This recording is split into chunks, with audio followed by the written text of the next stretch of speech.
What's up guys, Enrique here, and today I want to talk to you about the differences between the Launchpad and the Launchpad Pro. Let's get into it.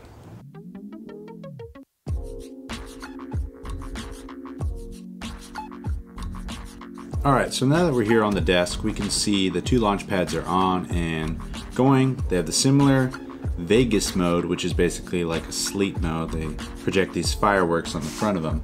So again, another big main difference between these two are the inputs and the outputs on the back of both of these devices. So on the Launchpad, you just have a USB out. That's it. That's the only in and out port you have. Connect this to a laptop and it'll boot right up exactly as you see it here. And then once you open up a program, it'll lock into that program and be ready to go.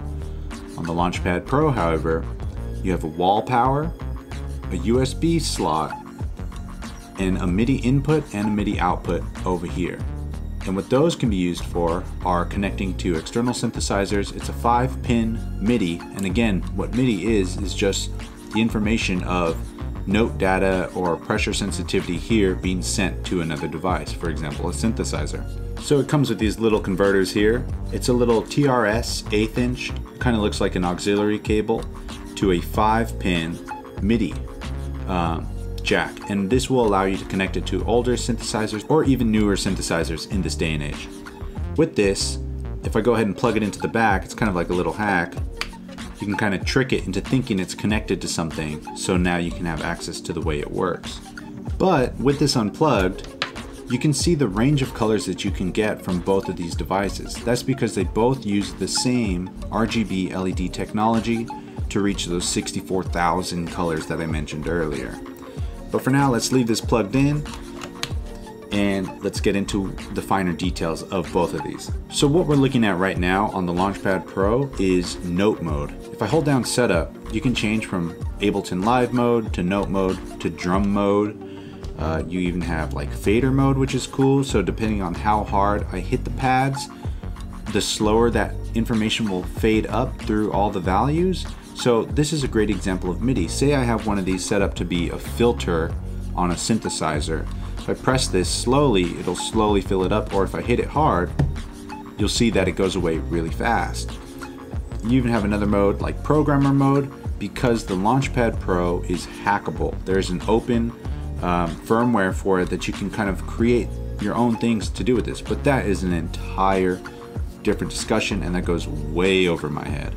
This guy is not hackable, but this one is. If we go back to note mode, when in note mode, what we're looking at are different notes of a keyboard and different LEDs that when I press this, it turns green and that one turns green too, just showing you that this is the same note as that. And the way the notes are displayed on the Launchpad Pro is that these pink notes are your octaves. They all start with C, but you can also change the root note using these. So now our root note is D. The way the notes are displayed is pink is the octave, C, C sharp, D, D sharp, E, F, F sharp, and so on. And it just keeps going up. You can see when I reach this end that this one has now lit up, showing me that these two are the same. So if I wanted to continue going up in scale, I can just keep hitting these here and follow it along. But where this gets really cool is scale mode. So if I hold down shift, hit note, this is where I choose my scale. If I hit this green button here, it'll turn on scale mode. Select this. These are 32 different scales that you can choose from. And you can see that these blue lights are changing, right? So if I hit this one, this is a C minor. This one's a major. Blues, or they go on and on. I always forget which ones are which, but there's a great sheet on the Novation site that shows you all the scales. I usually leave it to C minor, and how I know that this is a C minor is that this is the keyboard. You can pretend that these are the white keys and these up here are the black keys. So if I wanted to make this a D minor, I can hit this note, and this is the D minor. And the ones that are dimmer than these are the notes that are not in that scale. So say I'm in a D minor and I hit note mode again. You can see that the layout has changed because it takes out all the notes that are not in that scale, allowing me to play only the notes that are in that scale. So I can make up chords and do a bunch of different things, and I mean, you can throw this thing at the wall and it will never fall out of key, which is great, especially for me because I have no idea how to play the keyboard. Another awesome thing about having all the wrong notes out is our octaves are now just on the left and the right.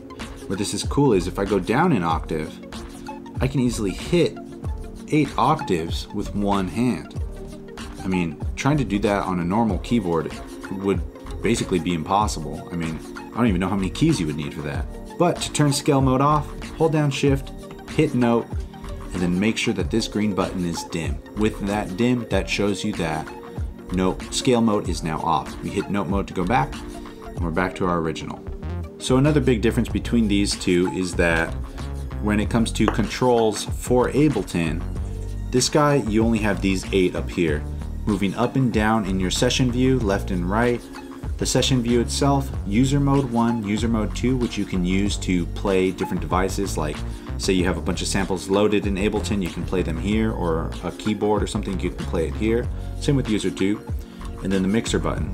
When you press the mixer button, these buttons along the side, which normally are to launch an entire row or scene of clips, now correspond to these fonts here on the side. For example, volume, pan, send A, send B, stop, mute, solo, record on, and so on. Where on the Launchpad Pro, you have 24 controls. You have the same 4 across the top, except now you have a dedicated note mode, a dedicated device mode, and a user mode. A single user mode as opposed to these 2. But don't let that fool you, because you have this shift button here that accesses a ton more controls, as well as a click for your metronome, an undo, or a shift redo, which is so awesome. That is one of my favorite features, even with the metronome as well. Being able to turn on and off a metronome without having to scroll around and mouse around a screen is incredible. You have the delete button to delete clips, quantize or turn on the recording quantize, duplicate clips, double your clip length, and then the overdub button, which is really fun. Say you play some notes in, you can hit the overdub button and then record more notes on top. So then all of these on the Launchpad that we had to hit mixer mode for are now dedicated buttons here on the Launchpad Pro across the bottom.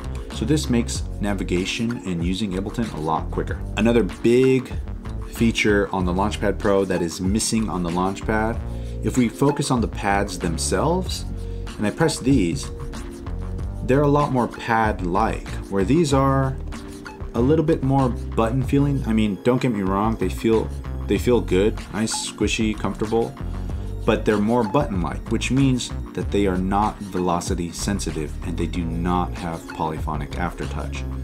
The Launchpad Pro, however, does. These 64 pads that are used to play notes and launch things and so on and so forth are velocity sensitive and have polyphonic aftertouch, not just regular aftertouch, polyphonic, which is really cool. So if I plug this back in again, what this means is velocity is how hard I hit it. If I hit it soft or really hard, that's different, more information being sent to a device or a synthesizer or the computer itself. And the cool thing is, if you hold down the setup button, you can change its sensitivity of the velocity as well as the aftertouch. And that's really, really fun to use. So not only are you getting more dynamic range while playing, you're also giving it a more humanistic feel. And the other thing is the polyphonic aftertouch, which is my favorite feature. So what aftertouch means is when you press a note and you press it a little harder after the fact that you've pressed it, that's information being sent into the computer or the synthesizer. So polyphonic aftertouch is saying, I can be pressing, say, this chord like this, right? If I press this top note even harder, it's only that note that gets affected by the routing of the aftertouch. So let's say I have this aftertouch going to like the pitch of a synthesizer. I can play this, and then the high note, I can make it even higher just by pressing it down further. Or if I wanted to open up the filter of just this note and none of the others, I press it a little harder, or I can press this one a little harder. It's so much fun to get just a more humanistic feel to your music using this. As far as the main differences between these two, those are them. You get velocity, you get polyphonic aftertouch, which you don't get here. You get MIDI in and out, for example, connecting again to a synthesizer or another piece of device directly on here, which you don't get here. This also has the standalone modes like drum mode, It has the fader mode, which you can fade things in and out or fade them out at the same time. You also have programmer mode and Ableton mode. This is basically just Ableton mode, but also works well with other digital audio workstations or DAWs like Logic, Pro Tools, whatever you want to use it with. If I had to choose between the two, I would have to use the Launchpad Pro. This is my favorite MIDI controller. I don't know how to play keys. This is a new instrument, a new way to play keys. Instead of learning to play the keyboard from scratch, I can learn how to play this from scratch, and it's so much fun because it assists you every step of the way, and it's just quick, intuitive, lightweight, easy to carry around, and I mean, again, 5-pin MIDI. You can't beat it. I love my synthesizers, and I love playing my synthesizers with this guy. But that's not to say that the Launchpad is not good. If I was a strict, in the box, I just want to do everything on the computer, Ableton with one controller, this would be my go-to guy. It's lighter, it's durable, nothing on here is gonna snap off or break. I just have to plug it in, I'm good to go.